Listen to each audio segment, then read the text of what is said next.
to the sweet spot where IT leaders share the insight with other leaders and others that want to lead. My name is Carlos Vargas, and as every week, I have my two co-hosts, Howard Holton, Paul Lewis. Hey, Hello, Carlos. my Hello. friends. How's it going? Hey, one of these times I want to do the intro, but have you replace the voice with yours.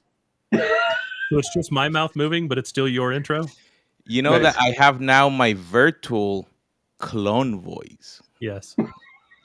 So I actually that would be so hilarious. Oh, that would be funny, right? Use the clone voice to do the whole thing. With the opposite Mhm. pictures. Yeah, that'd be funny. It'd be funny. We got to try that. All right, there you go. There's an exercise. We're getting into my favorite time of the year. We're getting into fall. I love fall. It's by far my favorite time, right? I Is live it in cooler than summer? Is that what- well, it's cooler than summer. Plus, I like the leaves change. I actually like the point where you start to put on a jacket, but you don't have to have it all the time. Carlos, do you experience any of this? Leaves changing, Ye- putting on jackets? You know, I was gonna say that we start getting our jackets out here in Florida. The funniest thing is when you go out, and it may be 75-ish, 70, but you see the woman with the big fur coats, the long boots. Like I'm like, are you going to snow or something? It's cold. It's chilly. Uh, at least I have never changed like wardrobe. Like I always use like if I have long sleeve, I use them the whole year. If I have jeans, I use them the whole year, even when it's cold. I just All right. put a jacket on top. You have no seasonal seasonal wardrobe. attire. No, I am more of a fashion, so I want to look in a certain way. I look the whole year, and then the only change is like I have a nice winter coat that actually is a nice dress coat. So that's the only. But the inside, like I can't stand something too warm on top of me. It drives me insane. No, sir. That's why we have layers. That's right. You take them on and off as you require. I mean, I would wear gauze as my main layer if I could, because the lighter the better.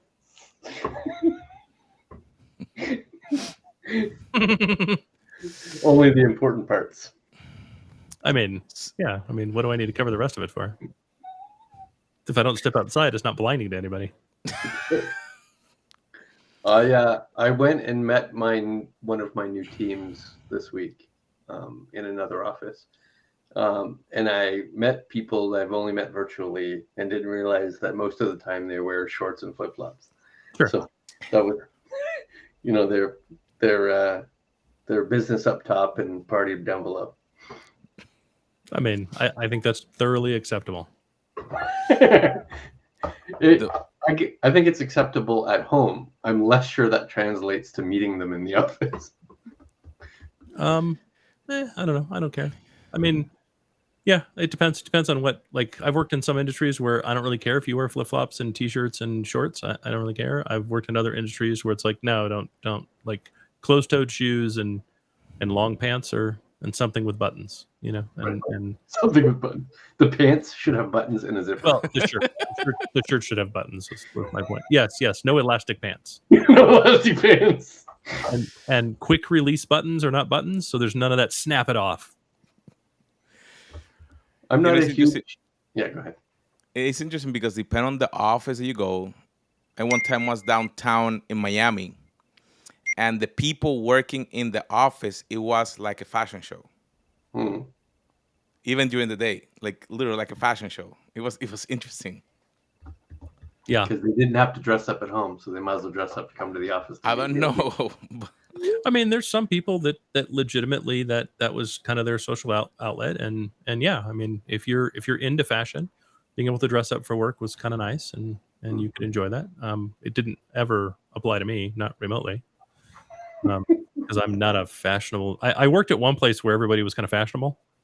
It was a car dealership, and all the execs that hired me, that brought me in, that I spent most of my time with, they were pretty fashionable, right? And I could not afford to play in that.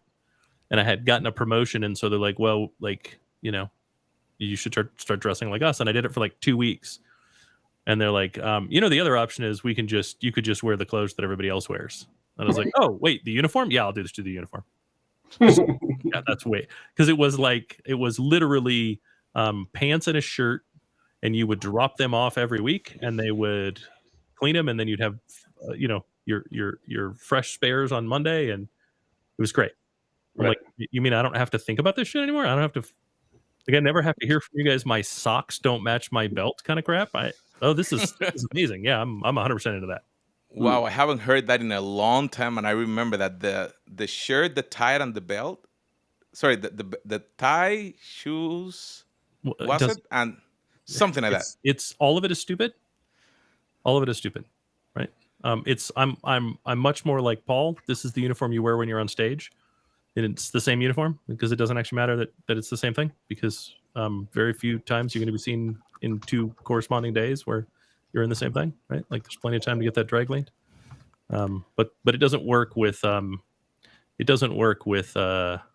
you're in an office every day. You can't wear the same thing every day unless it's the uniform. Right. I found the uniform hugely comforting. It's interesting that at the end of the day, we're all focused on trying to get the business moving forward. So what the heck have we done this week that is interesting? Try to figure out who my ideal customer is. Okay. I've been at small businesses, I've been at large businesses. There are things that are way easier to do at big business, right? At a large kind of legacy, right, company that's been around 30 plus years, when you decide you're going to do customer identification and customer segmentation, it's far easier. Why? Because I have 100 years of data on my customers. Right. I have 10,000 people in sales. Right. And so it becomes really easy to gather all that data, to aggregate all that data, and to use data science to kind of figure this out. This is where we hit. This is where we miss. You forget about the whys. This is where we hit. This is where we miss. When you're in a small company, that is infinitely harder.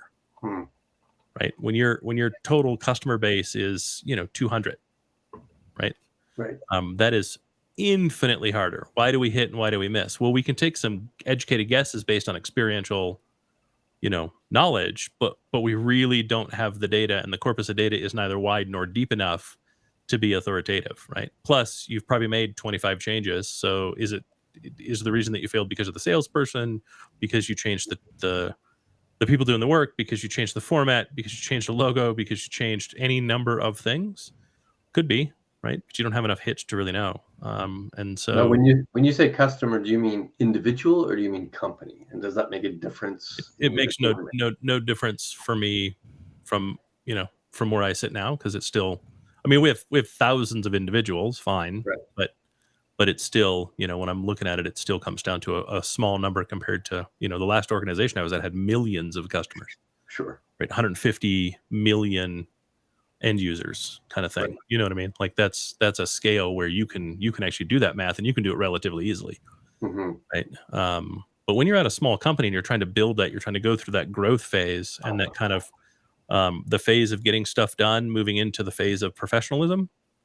That work is really, really, really hard because you simply lack the data, and yet you still have to try to be as scientific about it as possible.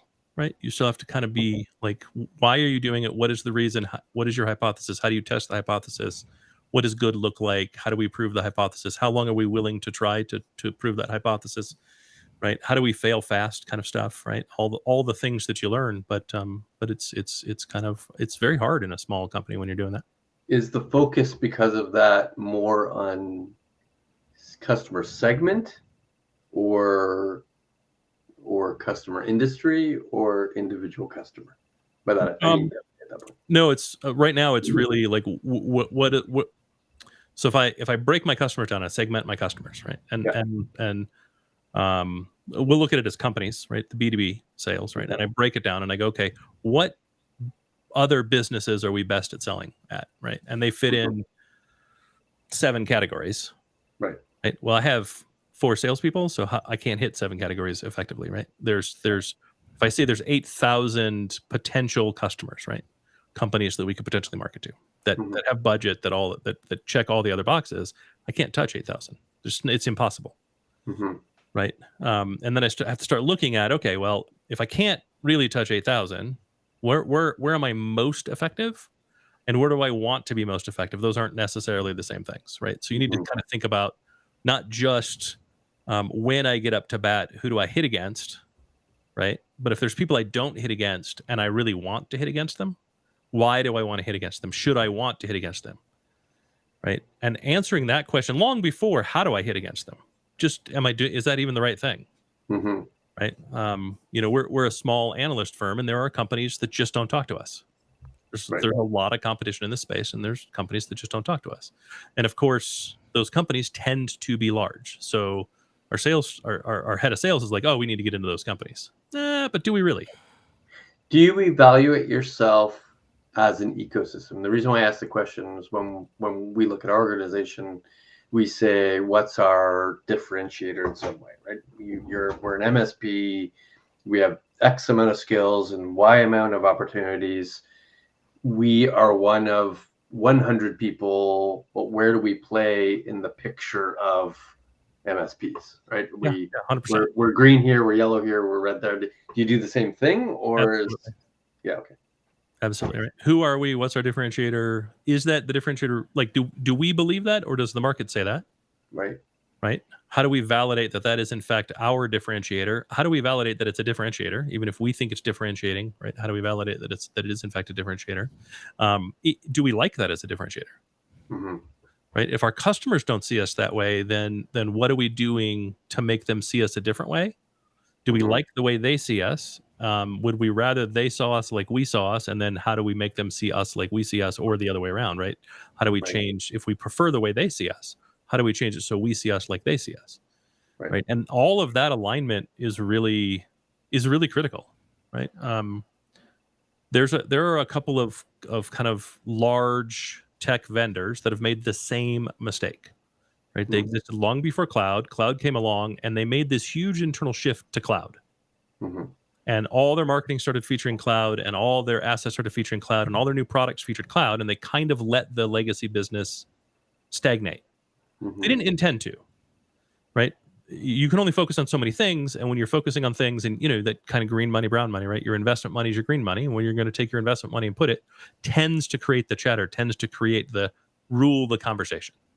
Yeah. Right. And so they made people think that they were turning away from their legacy business, and more than one has done this. Right? This literally was a conversation we had this morning.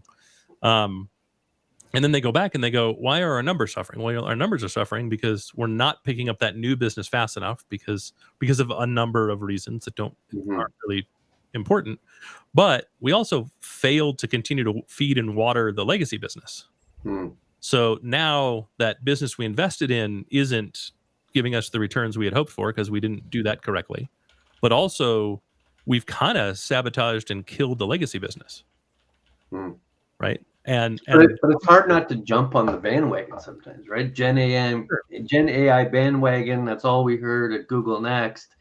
So how are we position all our go-to-market opportunities, whether it's content or event or just how we pitch ourselves in a Gen AI sense, just to ensure that we're seen as at the table if you wanted to have that conversation? Sure. Well, you have to be seen as being current, even if you disagree with what current says.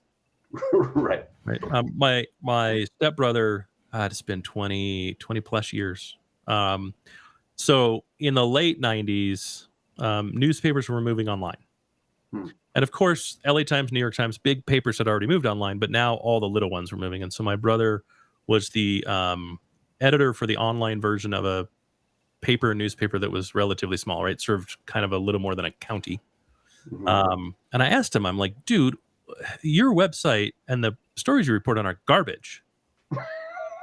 Like you're reporting on how many, I don't remember exactly what it was, but we'll say you're reporting on the Kardashians, you're reporting on stuff that doesn't matter to humanity. And yet you're a member of the Fourth Estate. You're supposed to report on the stuff that really has meaning. And he goes, I know.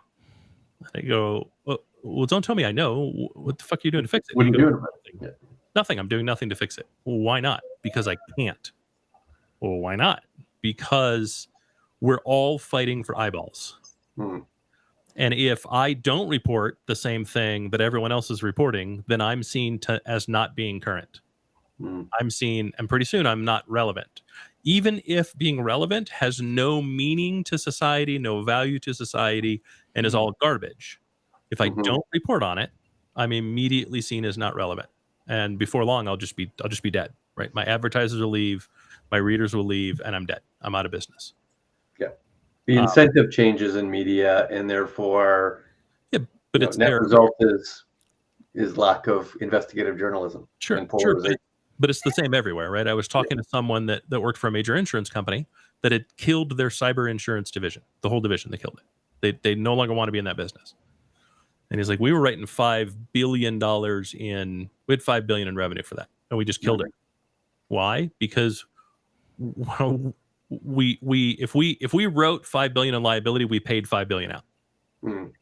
Right. So what we were trying to do was go, okay, cool. How do we not do that? Well, we don't do that by changing the standards to which we write these insurance policies. Right. Okay. In order to do that, we have to buck the trend that everyone else is doing. Right. Which means where our competition has a 6-page questionnaire, we have a 60-page questionnaire. So no one fills out our questionnaire. Right. They fill out the 6-page questionnaire because why would they do more work? They need someone to write the policy.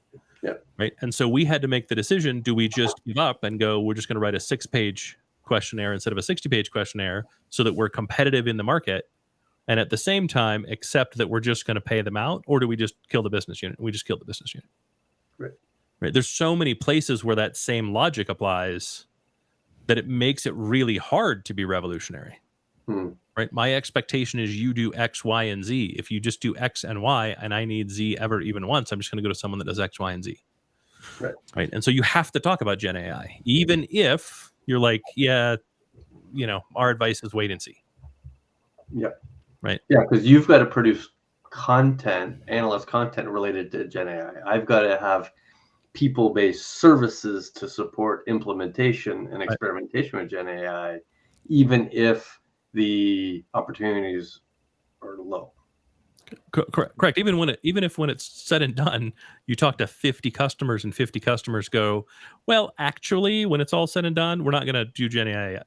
Right. Oh, I'm still burning the wage and labor cost. Right. The burden. I still have the burden of those employees. I still have the burden of that business unit. Right. And we've talked about this before, whether it's been on the podcast or not. Right. I'm concerned about how long the telcos are going to keep their edge offerings the way they are. Right. They dump $150 million into an edge data center offering. They don't get $150 million in revenue because they haven't got a clue how to talk about it. Right. How long, at what point do the lines of learning to talk about it and willing to invest, like where is that horizon point? Right. And are they just going to stop? They're just going to kill that business unit because it's not worth maintaining the burden for a 5-year, 6-year, 7, 8-year payoff. Right. When we're looking at ROI quarter by quarter, having to make a 5-year investment isn't terribly bright. Right. And some of that comes from, like that specifically. Okay, well, who you can have run it? Well, I need someone that has 20 years of telco experience and 10 years of edge experience. Okay, that doesn't exist. It just doesn't exist. Right. So pick one, and they go, okay, well, we'll take the 20 years of telco experience. Ooh, wrong pick. Because they don't know. Because you don't understand edge, and if you don't know edge, you can't talk to it. Hey, guess what, guys? If you hire someone that understands the customer, and you're a business that, like, let's say you're just keep it at telco. Right. If you'd have hired the edge expert and not promoted someone from elsewhere in the telco, the edge person would have 250,000 employees to ask any telco questions to. Right. Yeah. We already have that knowledge. We don't have to add to it. But as you have no edge knowledge, the person that you put in charge of edge has no one in the company to ask about edge. Right. So you continue to not accomplish the very thing you've set out to. And it's so weird to me. Companies do that all the time. It's like, no. It's a new business unit. Hire someone that understands the customer. Don't hire someone that understands your business. You already understand your business. You have plenty of tribal knowledge about your business. You can teach people how that works. You can partner them with someone. You can give them someone that's a mentor. You can give them someone to escort them through that. Right? Give them a partner in the organization. Right? It's likely that 3 of the people that report to them will understand the business really well. And that happened in our previous organization. We didn't have any storage experts in our team. In any real sense. Right, because we had lots of storage people in the organization. We didn't have to augment Right, that right, by right. having our own experts. Right. We We didn't needed look for experts in storage industry, experts. right? Right. It's So what made us unique. At the yeah, same time, it is also what made us so hard for the rest of the business to understand. right. And There is then, a downfall of the strategy. Yeah. well, but then when we left, look what happened to all that business. Mhm. Right. Down the drain. Right. And it's again, right. It's kind of cutting your nose off to spite your face. So we experiencing it, but for our audience, I like what you just said, both of you. Can you go a little bit deeper into how do you bring that leader? Because normally you look for someone that have the expertise of that area. Mhm. How do you hire or bring someone to lead that new business or that new organization to help it grow? Can you go a little bit deeper into how you think to bring that person in? Trust. That's how you do it. Right. We pretend we trust and we don't actually trust. We don't. We don't. And that's actually the hard thing, right? Because you're effectively standing on the edge of a cliff and someone else is saying, I can make the jump. And you're going, well, everyone I've ever seen make the jump has failed, or I've never seen anyone even attempt the jump because it's too high. Mhm. So how do I interview you to determine if you know how to make the jump? Right. Right? And Yeah. that's why we end up with what we end up with. We end up with it because it's much more comfortable. If I'm working in telco and I've been in telco for 25 years and I'm an SVP and I have this new business unit that's going to start, I know every question to ask someone to validate that they have telco experience. Right. I have zero experience in asking someone questions to validate they understand why someone would buy edge computing. You Right. have to interview for comfort with ambiguity. Yep. Right. You're going to say you're going to come in here. You've shown through your career that you've created and implemented successful line of businesses or businesses anyway, regardless of topic. Know that when you come in, we're going to give you a bunch of rope because I don't know how to judge your success. The only thing I'll be able to do is trust that what you're doing is the right thing you need to do, and hope that when we see things faltering, that we can make corrections quick. Right. And if it's wildly successful, then everybody wins. But you have to be comfortable in the organization with this ambiguity, and that person has to be comfortable with ambiguity, that they're not getting any direction from us. And that's a tough match. Well, and for some strange reason, we keep telling leaders you're not allowed to say you don't know. Right. And you kind of have to say, look, you have to understand, I don't know this business. I'm hiring you because you know this business. I know telco, and I'm here to make sure that you get all the information you need on telco, that you understand how this business works, how it runs, how it operates, everything. Right. But I don't know telco, so I'm not going to help. Sorry, I don't know edge, so I'm not going to help you with edge. You're the edge expert. Right. You tell me what you need. I will make sure that you have it, and I'll tell you how to make it work inside this organization. Right. Right. And we don't encourage people to do that. Right. No. We don't encourage leaders to do that, and it makes them uncomfortable. Or worse, we promote a really, really good telco person, as you mentioned, to edge, presuming that they can learn the subject matter. Sure, it's the modern leader principle. Yeah. It's never in our best interest. It's never worked effectively, and maybe you get lucky every so often, but that is not the journey to success. Nope. No, and I see the same thing, right? When companies go from having a B2C business and want to do a B2B business, and they're like, well, we're just going to take our best sellers from B2C and move them over to B2B. Right. And you're like, oh, they have no idea how to talk to anybody in a business ever for any reason. And they fail miserably. And you're like, but they were really good sellers. No. Yeah. No. Enterprise sales is very different. You need people that understand enterprise. Commercial versus enterprise is very, very different. You need people that understand that. Right? But even within enterprise, if we have a whole host of people that really, really know how to talk to CIO down, and then have an expectation that they can go build a relationship with the CMO and CFO and chief supply officer, that's just as difficult, right? They don't have the words to use on what might be appealing or interesting to that new set of people. Yeah, I mean, one thing I'm seeing constantly, continuously at almost every company I talk to that's been around a minute is they're making a pivot from a hardware to a software company. Mm-hmm. Okay, your buyer is totally different. Do you know how to talk to that buyer? Do you understand their language? Right. If you went from talking to the storage team to talking to the DevOps team, yeah, your salespeople are all going to fail. Right. Nah, no, they're not. Okay, cool. Call me in a year. And in a year, I get a call. This has happened. I get a call. Yeah, you're right. They don't know how to talk to them. Right. Right. And frankly, the customer hears your name or sees it in the email and just goes, yeah, you need to go talk to the storage or the networking team or the blah, blah, blah team. The Right. not me team Yeah. is who you need to talk to. Because that's all you know. Right. But, and all of it comes from, well, I mean, it comes from hubris. We've been around a long time. We've been successful. Therefore, we know how to do this. It doesn't work that way at all. Right. Start with people that are experts and just ask somebody, hey, look, how does this actually work? Right. Talk to people that have run DevOps teams and go, hey, like if I came to you and said this, what would you say? I would say, go talk to the other team. Okay, cool. How do I make you listen? Well, you start by not making yourself sound like you're trying to sell me hardware. That's right. Right. Because that's what they do. It all sounds like you're selling hardware. But no, that doesn't work. I don't think about that. I don't care about that. I don't even want to think about the infrastructure any more than I have to think about the infrastructure. So how do you make me not think about the infrastructure? Right. My job is in infrastructure management. I'm in DevOps. My job is getting code pushed. That's my job. Yeah. Right. Automation. Correct. As automated, as seamless, as accurately as possible. Right. Right. Because I've got twice as many commits that need to be pushed per week as I have hours in the week. Right. Right. And so your lack of understanding of my job does not endear me to want to buy your product. It is, in fact, a waste of time. So then circling back to the original conversation, when you're looking at go-to-market changes and you want to evaluate your existing customers and your desired customers, do you spend more time with who you want to sell to, or spend more time gathering data on your existing customers, like a customer satisfaction survey?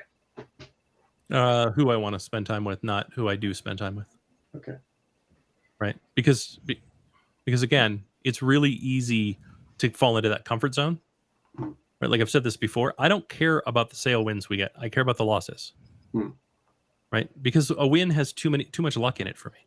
It was the right day at the right time at the right piece of the budget cycle, saying the right words that I'm never going to remember. I had a connection with that person, like all of those things, right? Maybe they were pissed off and they were leaving in 2 weeks and they had some budget to spend and they didn't really care where it went. You know what I mean? Like, and we've actually had a customer buy that way. We all enjoyed the last steak you bought them. Right. Like, whatever it is, right? I want to study my losses. Why didn't that work? Why didn't that resonate? Because that I can fix. I can't. How do I fix a win? Right. I won. I don't fix a win. Right. And every attempt to duplicate a win comes with some high level of failure. But every single failure, I can probably think back and go, okay, I know the moment that went wrong. Right. Like it's so much easier to identify the trigger point and then go, okay, well, we lose here consistently because of X, Y, and Z. Right. Okay. So does that mean, is that why we win here? Well, we do tend, like if we make those opposites and then we look at it, we can then go, oh, well, we do actually tend to win when those things are flipped. Okay. So then how do we create more opportunities to flip those? Or how do we create more opportunities to not do those other things? Right. Right. And the losses are interesting, but not being at the table is the most difficult data to get. Right. So correct. If you could have a massive pipeline and still not hitting the growth targets you're looking for, because you're not closing as much as you think you need to. And looking at the losses gives you that data, but what it doesn't give you is what 100 times pipeline might need to look like. How do you achieve that goal to get to the customers that are currently going to your biggest competitor? Yeah, no, that's very hard. But also, like, I would challenge: does the fact that they're going to your customer make them, or your competitor, make them your customer? Yeah. Right. Like, are they going to your competitor simply because that's the easy button and you're not the easy button? Are they going there because you think that you're like that competitor, but maybe you're really not? Or they think you're like that competitor, but you're also not? Right. Or does that competitor offer something that's really appealing to them and unappealing to the other 80% that you're not even looking at? Should you be looking at the other 80%? So the key is to go to that competitor's conference and then go to Disney every night. That is correct. That's exactly the key. Got it. I just want to make sure that that's part of the the recipe to improve your go-to-market. All right. Speaking of which, I think we're going to have the very first like in-person opportunity to hang out with Paul and Howard and get the Disney experience. Nice. Right. So Tuesday, yes. the week of Gartner CIO Symposium. 16th. Yep. Right. We will be going to Disney, and we are happy to offer anyone that would like to join us the opportunity to buy a ticket and come, and we'll set up a meeting place, and we'll all kind of do the Disney tour together on Tuesday. Nice. So if you want to see what Disney looks like through the eyes of Paul and Howard, and look for some hidden Mickeys and get a little bit of the background and a little bit of kind of, even on the rides, right, a little bit of the, hey, this is how this ride works and this is why this is interesting. Yeah. It might be a good opportunity. Tuesday, the 16th of October in Orlando, Florida. So click the link below so you can subscribe to be in the list. That's right. Carlos Vargas, interesting conversation. Yeah, that was an interesting, and I think that is important for probably to understand how when things are changing, what you should focus on to help grow the business. I took down legacy business is not growing because you have not invested on it. And a lot of times we, like you said, you go after the shiny new object and then everything else start going down the drain. I'm like, what happened? Oh, we need to probably pay a little bit more attention to everything else. So, my friends, make sure that you share, you subscribe, and we'll see you on our next episode.